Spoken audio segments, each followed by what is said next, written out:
I'm particularly interested to know if people were as excited about the smallest moment of the next scene as I was. Is it the horses? Absolutely. How could it not be? Girl, when that horse jumps up into the air and kicks the cognition out of that orc, I was like, yes, get him. Like, and This is how you do fantasy, this though. This is is how you do fantasy. it. Yeah, when I saw that, I was like, this is fantasy. Like, chef's kiss high fantasy. I want to see fantastical elements. Girl, these are real war horses.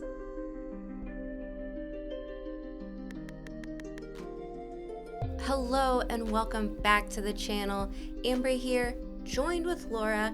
Episode 7, Rings of Power. This was a really good one. Yes, it was. Just from watching it and knowing that this is basically going to be like a 2-part episode made it even better. Right, because where it ends off... Oh, we know it's going right into it next episode, too. Yeah, it's so chaotic, but in such a good way. And when I say chaotic, I mean like lots of things happening, lots of emotions, lots of feelings, but also we're hopping around from different points of view on this battlefield, and it was excellent. It was.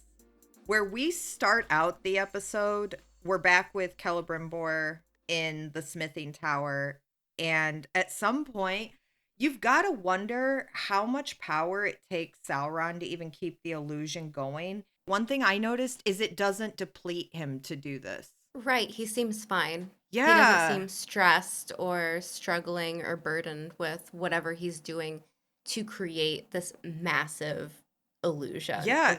It seems like he has so much power that it literally doesn't even faze him to be running this illusion while like running multiple other deceptions at one time. I think Sauron is such a pillar of this season in terms of, you know, he's a great plot pusher. He's like the Absolutely. main focus, but also, like you said, like he's got so many cons going on. He's manipulating everyone that comes in contact with him, but at the same time running illusions. I think this is another part of the episode that I really loved because we get a lot from Celebrimbor. This was probably the most Celebrimbor heavy episode that we've gotten so far. What I really appreciate is that, for one, Celebrimbor doesn't go out like a chump. He is incredibly intelligent. Obviously, he's making these rings, but he's noticing things that not everyone would pick up on. So I like that they gave that character the grace and like the writing to give him this kind of moment to shine where it's like he's not fully gone. There's still like that bit inside of him. He still has a little bit of himself in there where he is figuring things out. And I love that. Yeah, so do I. I also like that he's not the only character that we see like really in close proximity to the rings that manages to keep these tiny like slivers of themselves. Yeah, I can't imagine anyone watching this episode and not finding something to really like about it. I mean, unless you hate fantasy, Well, but yeah, there has to be something in there in this episode for everyone, I think. I would agree. Absolutely. I mean, if you don't like fantasy, then I'm actually more surprised that you made it this far than anything. Right? Welcome. So, I mean, at this point, you might as well buckle in and finish it out. Yeah. So we get this kind of establishing moment in, you know, the crafting tower. Sauron's forbidding a counterattack Mm. by saying that Celebrimbor forbids it. He's already drove a wedge between pretty much all of the inhabitants of Eregion and Celebrimbor. Absolutely.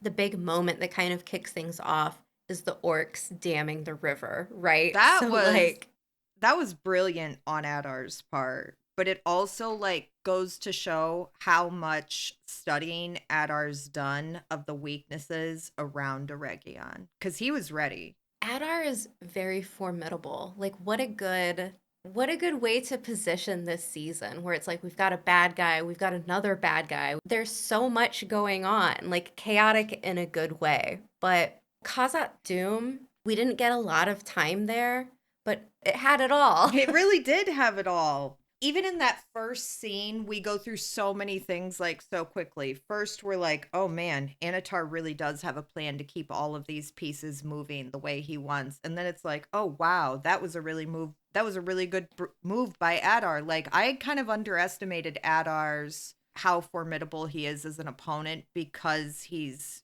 not Sauron. Like you just kind of know if you're familiar with the universe that Sauron is the most powerful. But Adar was really trying to use things that he could to his advantage that Sauron can't necessarily control, like damming the river. And then we, honestly, I know this isn't important, but Arondir just pops out of nowhere in that first Yes. scene, and he's got the look of destiny in his eyes. And then he just, we move on very quickly. And then to wrap up this final scene, we have Celebrimbor who's like, something's off, something's off. He's seeing the mouse, something's feeling weird, and he marks that candle. Another brilliant move to see if you're in a time loop. This is such a fun inclusion to the story because to the audience, to us at first, it's like, what's he doing? Like it's not quite clear what's happening until he kind of explains it. Khazad-dûm, though, I was in my feels about all of the scenes that took place there because we've got on one hand, the dwarves are learning about the siege, right? Yeah. But the king is like, yo, I need my mines back because I need to profit off of this war going on. The miners have turned around and decided they're going to throw their lot in with Disa and Durin, and then Elrond arrives. Right. But Disa predicted this happening, that King Durin would make himself look like a monster and turn his people against him and towards the cause of Prince Durin. And that's exactly how it played out. Yeah, I loved this moment between Durin and Elrond where they're kind of having a contest, like who has it worse, like who's had the worst day. I And love the canter of their relationship. it's really good. It brings the camp in a way that this show needs.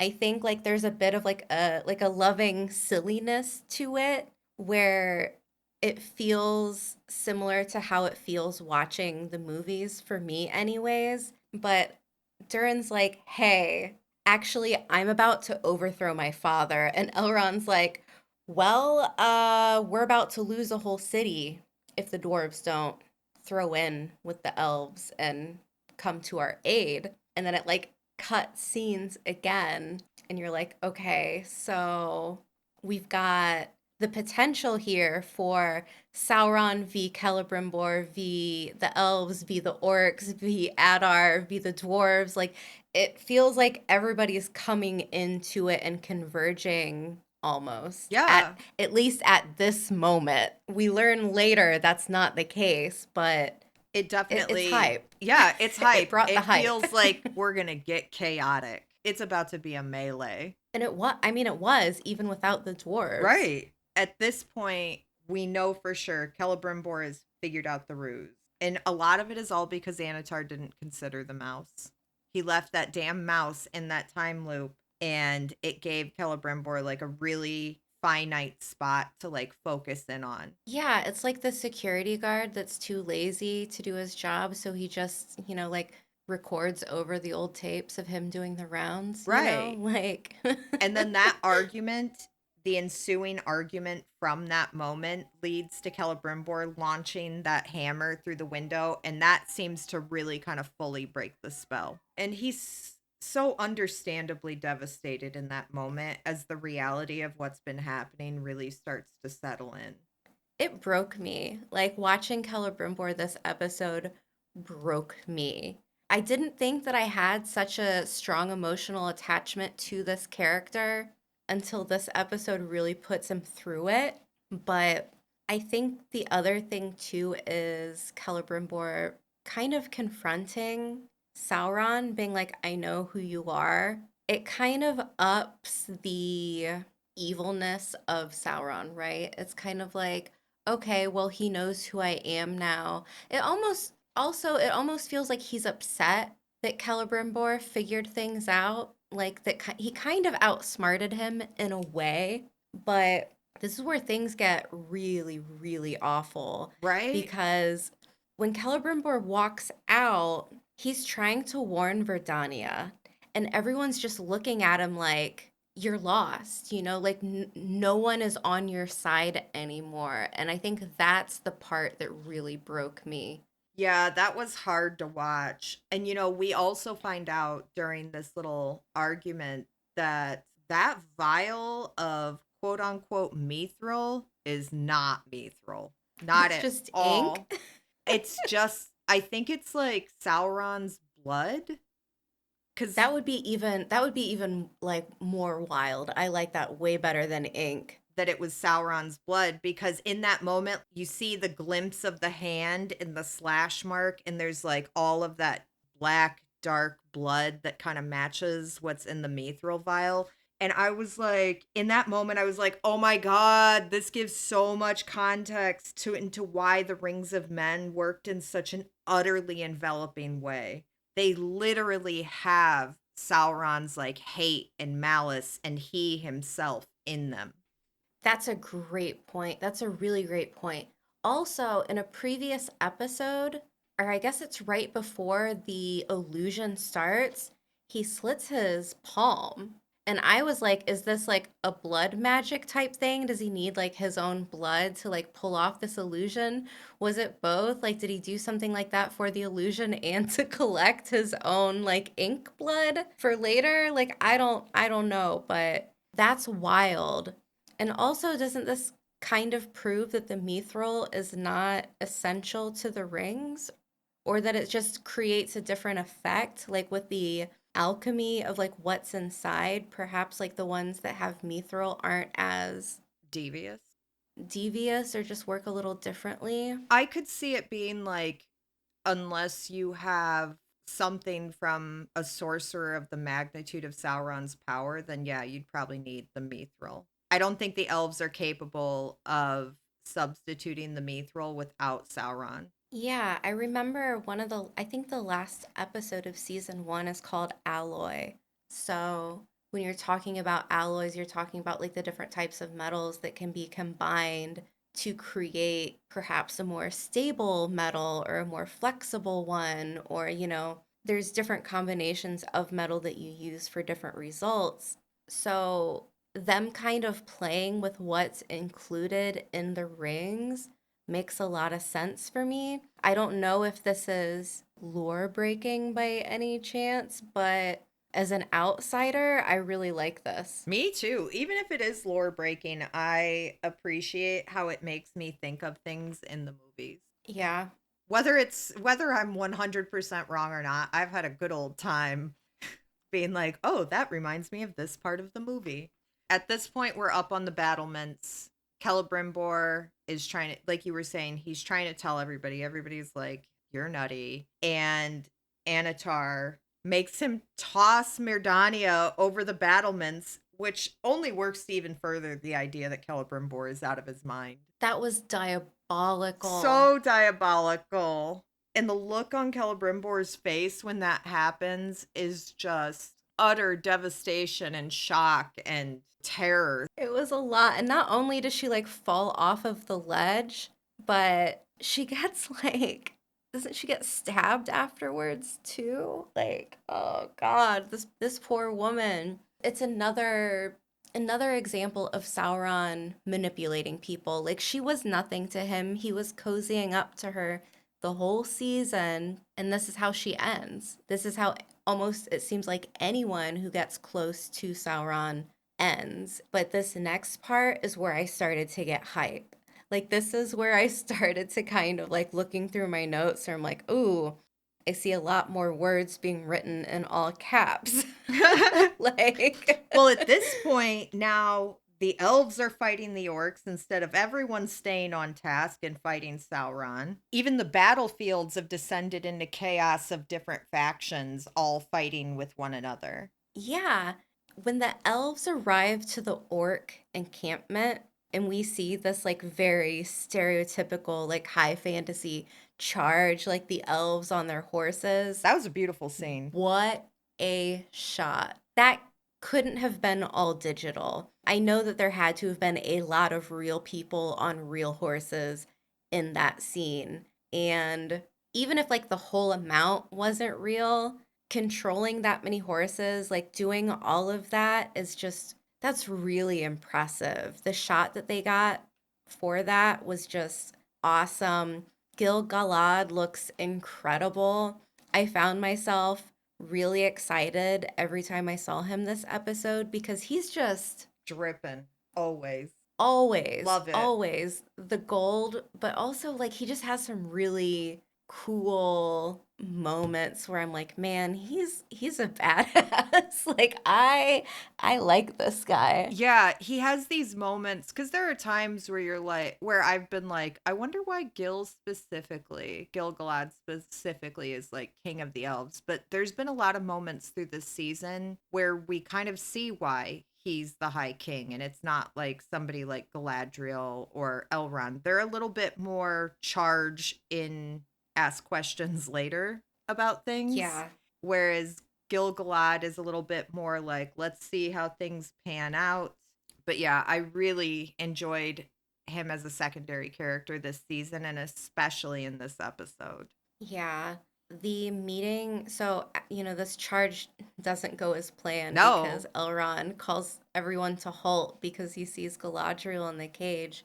Adar's got a plan for everything so He far. is. He I is. have developed so much more respect for Adar in this episode. The man has a plan to combat almost anything that he perceives might happen while they're fighting this battle. Yeah, I think this goes to show how we have Sauron, who is just like the great deceiver, right?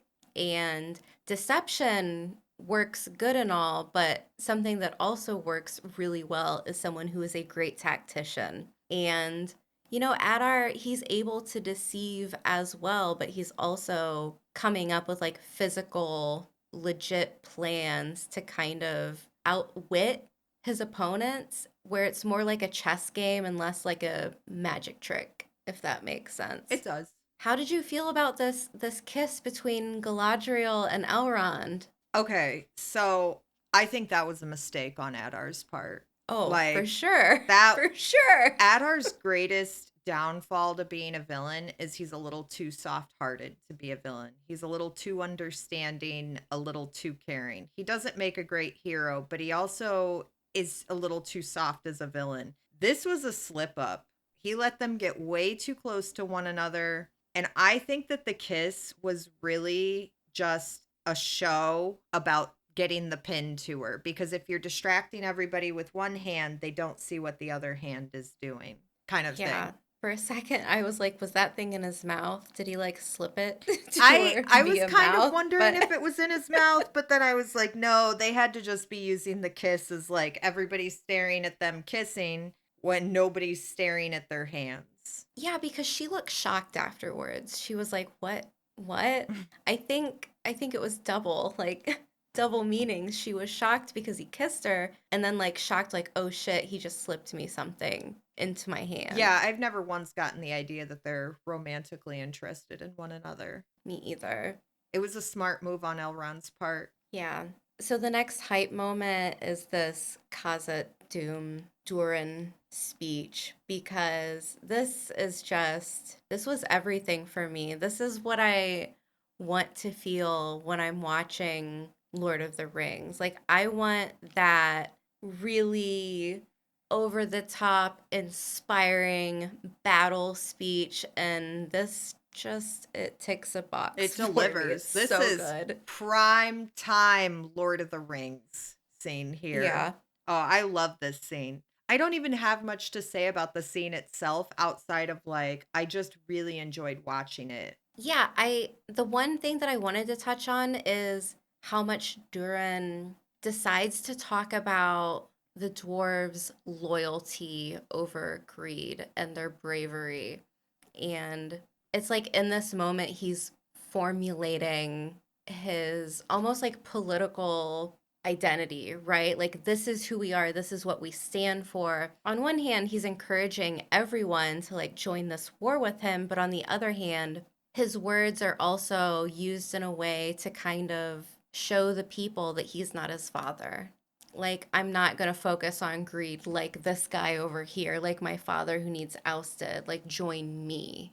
Yeah, it was a really powerful moment in the episode. It was great. I did not expect this from this TV show. Like, I mean, the first season, it was very middle road for me, but I'm really, really excited to see what people thought about this episode. So definitely let us know in the comments if you thought this one was poppin' like I did. I'm particularly interested to know if people were as excited about the smallest moment of the next scene as I was. Is it the horses? Absolutely. How could it not be? Girl, when that horse jumps up into the air and kicks the cognition out of that orc, I was like, yes, get him! Like, and this is how you do fantasy, this though. This is is fantasy. how you do it. Yeah, when I saw that, I was like, this is fantasy. Like, chef's kiss high fantasy. I want to see fantastical elements. Yeah. Girl, these are real war horses. You know what? Okay, so that scene that you're talking about is incredible, but also the scene where the horses are just crossing the river in what looks like waist deep mud. Yeah. Like mud up to their bellies. And they're just going. Yeah. Yeah, like moment of silence I love for these majestical creatures. Right. I love how fantastical and magical it is that the elves, like battle war horses, actually participate in battling. Right? It's something that like it would be a hard press in a lot of other like storytelling areas, but like I said, I want to see high fantasy like this. Just fantastical and magical elements everywhere. Honestly, this is something that I kind of wish the Wheel of Time did a little bit more of because the horses are they're such a staple of the story. Like every time Lan is on his horse Mandar, you get a little bit of exposition about just how ferocious this horse is and how it's a soldier. And this is what I like to see. This is what I like to see in fantasy. Man, I feel like I'm just the only thing I don't have that could have made this scene better was if Barrack had showed up. Unsaddled, just loose, let Barrack loose on the field. He already has a resume of fighting orcs. Like he would have changed the tide of battle, I'm convinced. Can't convince me otherwise. This was really the only point that I found where I was like, man, they messed up. They messed up because Elrond loses his horse, right? What an unnecessary thing to show on screen. For one, completely unnecessary, but we later find out that he had the ring this whole time. Why didn't he heal that horse? We know that Galadriel could heal the elf. I hadn't even thought about that. Arrows. How shameful of him. Shame. I mean, unless he thinks it's going to corrupt him and he's afraid to wear it, or he's just like decided he won't. Well, but still, he hasn't put I do it a on lot yet. of things. Yeah, I would do a lot of things for my war horse. And if that means corrupting my soul to the black, magic of Sauron, so be it. Yeah, agreed. I do like that Elrond at least went on like he, entered like a killing spree rage about how he felt about the horse being killed. That made me feel a little better. He won some points back there. Yeah. But then we move right into the exchange between Adar and what I've been calling his favorite child, because I'm not sure what that orc's name is. But it's really not going in Adar's favor. No, the orcs are losing way too many numbers. And on one hand, it doesn't really seem like Adar cares. It's the obsession. He's sending a lot of mixed messages because on one hand, he's like, later in the episode, like, hey, troll, like, go on out there and kill as many orcs on your way to the walls as you want. But then We do see him having a little bit of a funeral service for the fallen orcs where he's crying, where I'm Yeah. like, oh man. It's the intersection of the love that he bears for the orcs, how he calls them his children, and his obsession with destroying Sauron turns out to go kind of poorly for him. And he recognizes that Galadriel has Yep, immediately, escaped. immediately turns around out of that situation with the orcs and right into she's gone. So when I first watched this, I was surprised that this is where Arondir enters the battle. Like he kind of gets Galadriel out. I was expecting him to just Like I said, like pop out of a cart and just start killing. yeah. Yeah, I thought he was gonna end up like Jackie Channing it into the actual like onto the battlefield. So this was a nice surprise. I'm glad that Galadriel kind of talks him down from his suicide mission Right. of killing Adar in this moment.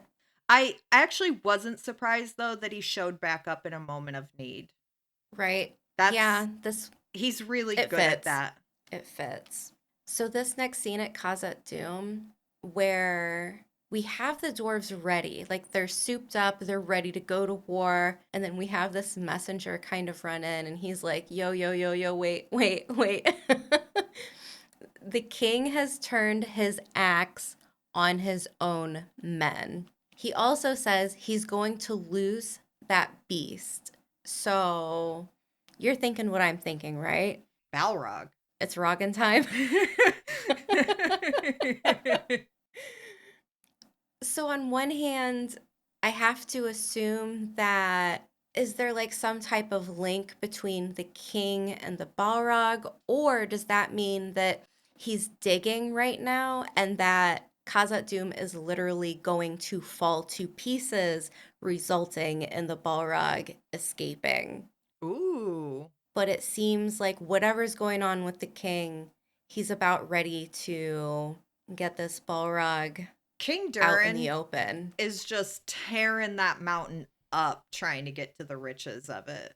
Yeah, it was pretty shocking the way that the messenger looked as well. Like he was bloody, just kind of stumbling in. It's interesting to me how, in the last episode, we heard Tom Bombadil tell Gandalf that sometimes you meet a crossroads and you can only choose one path. And that seems to be like a theme that we keep seeing with characters. And this is Prince Durin's moment. He's at this crossroad and he can only choose one path.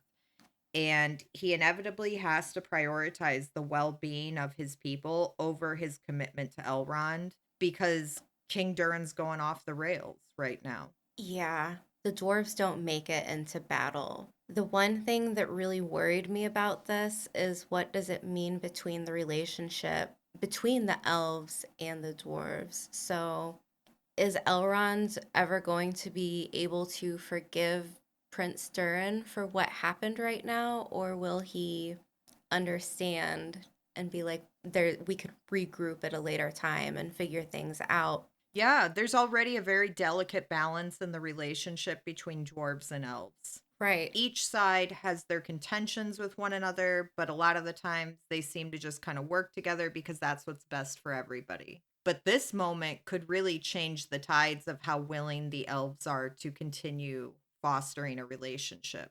And I get it. I mean, there's a chance that if the dwarves leave and go to war, they won't have a home to come back to. So what do they do?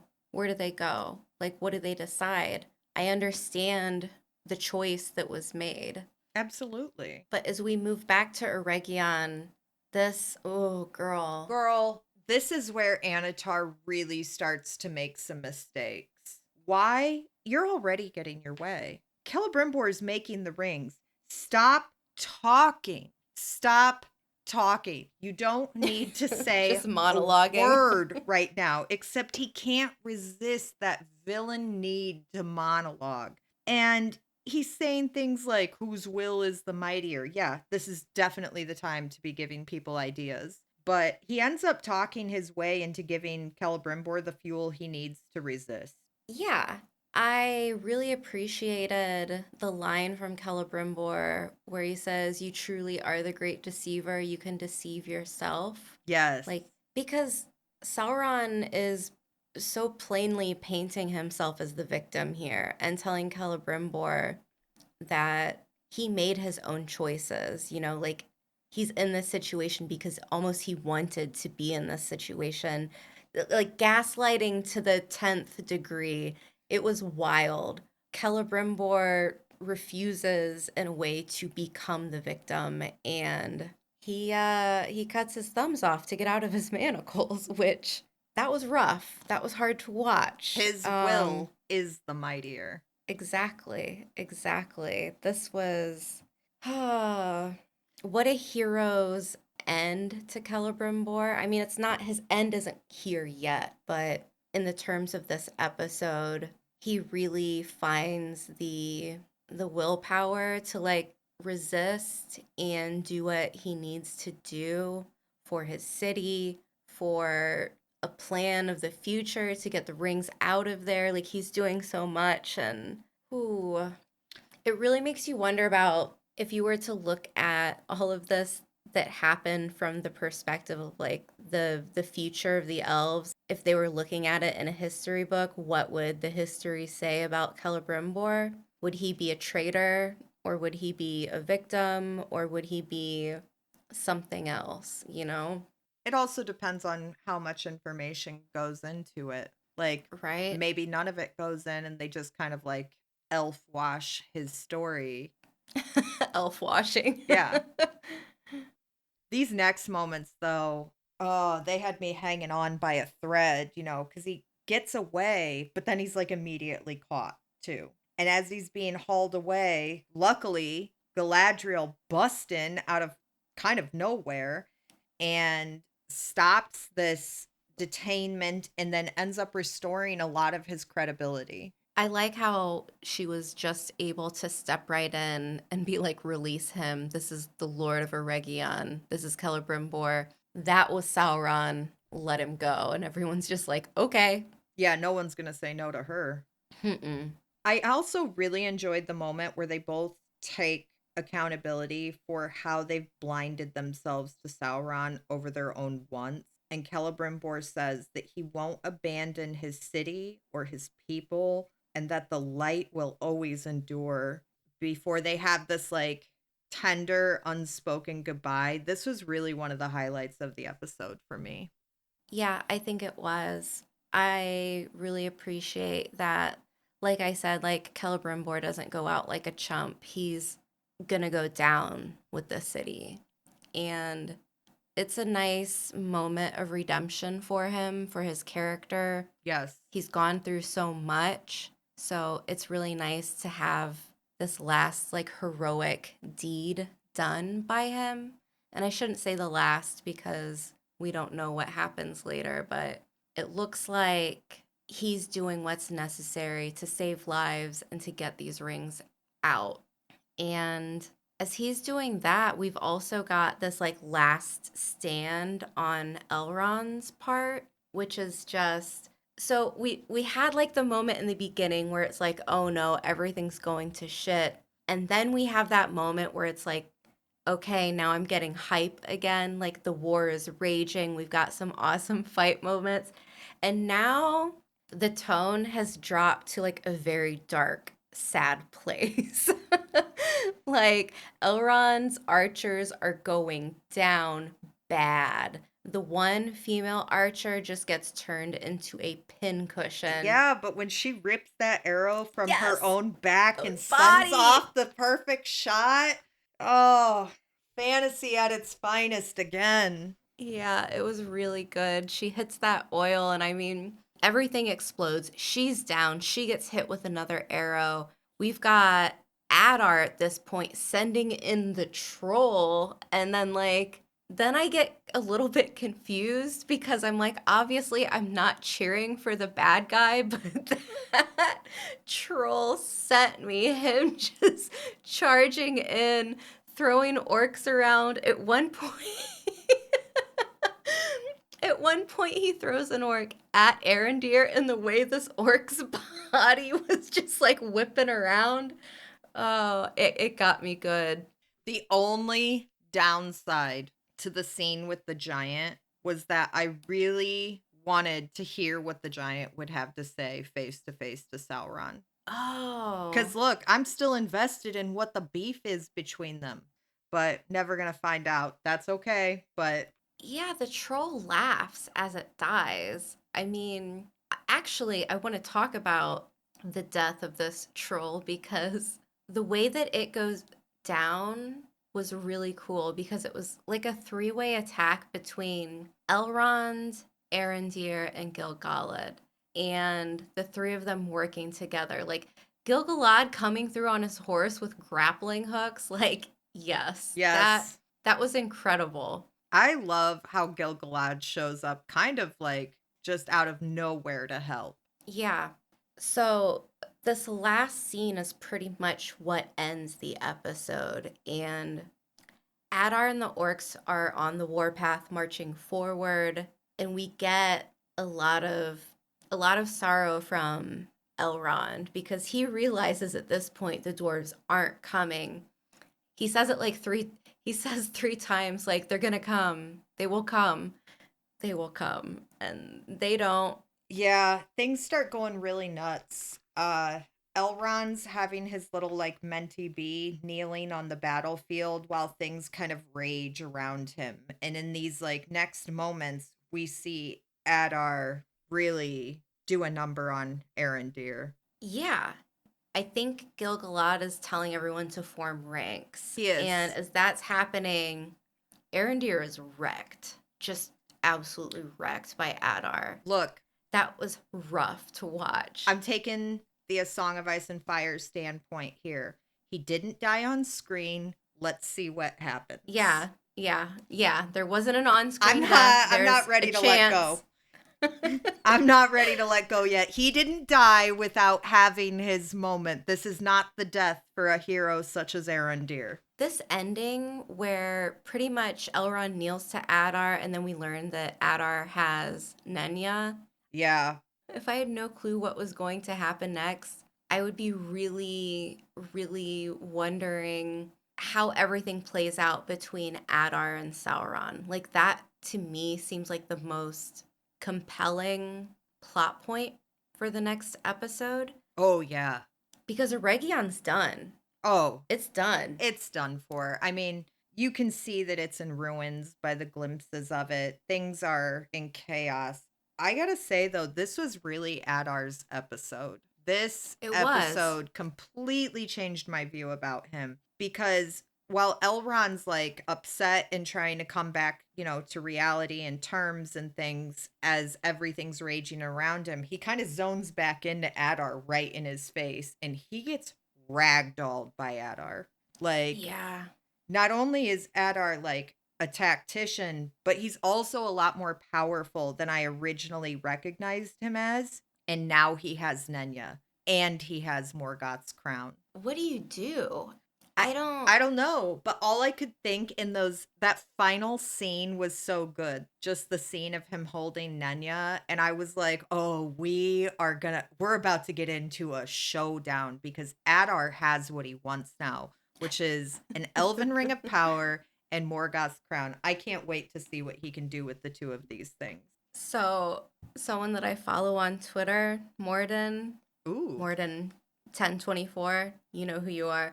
He posted something the other day and I laughed so hard because in context to the Lord of the Rings is so true. It was like so evil, but why so hot? Why do they have to keep making these villains? I don't know. I felt the same way with Ishamael in the Wheel of Time. Lanfear gets a little bit of that too, but Adar is just even with like the weird skin and everything, I'm like, I don't know. There's just he's got a little swagger to him, I guess. It does kind of make sense though, like in the context of elves, because they're supposed to be these like supremely beautiful beings. And That's true. both Adar and Sauron appear to have been elves that, well, Sauron is not. He's just good at looking good, I guess. Whenever he puts on illusion, he's like, make it a good one.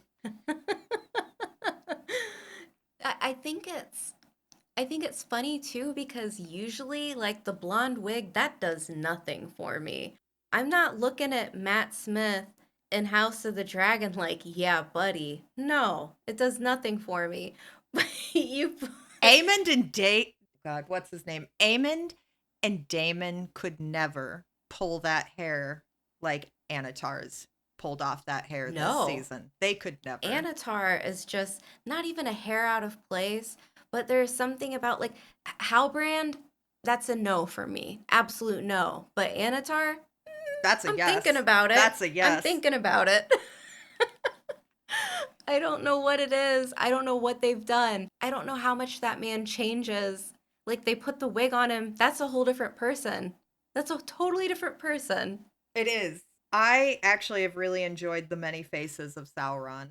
The Like, many faces of Sauron. Yes. yeah, I enjoy that element of the character.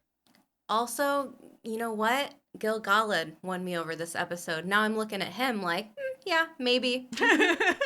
Like, I don't know if it was like Lord of Gil Galad of the grappling hooks taking down the troll or, his last like throwdown where it's like, form ranks, let's go, we're all gonna die, but let's fight anyways. Like, there was just something about it. Maybe it's all the gold. I don't know, but it is what it is.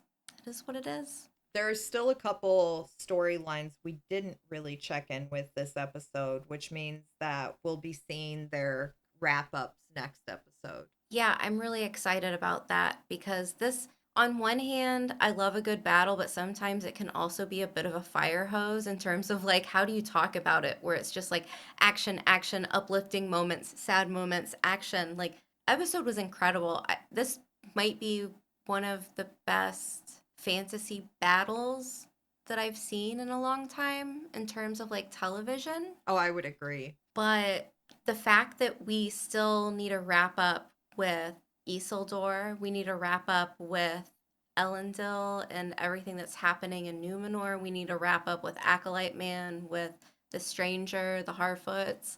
There's still more coming, which is exciting. Yeah, I'm actually really excited to see the wrap up with the stranger.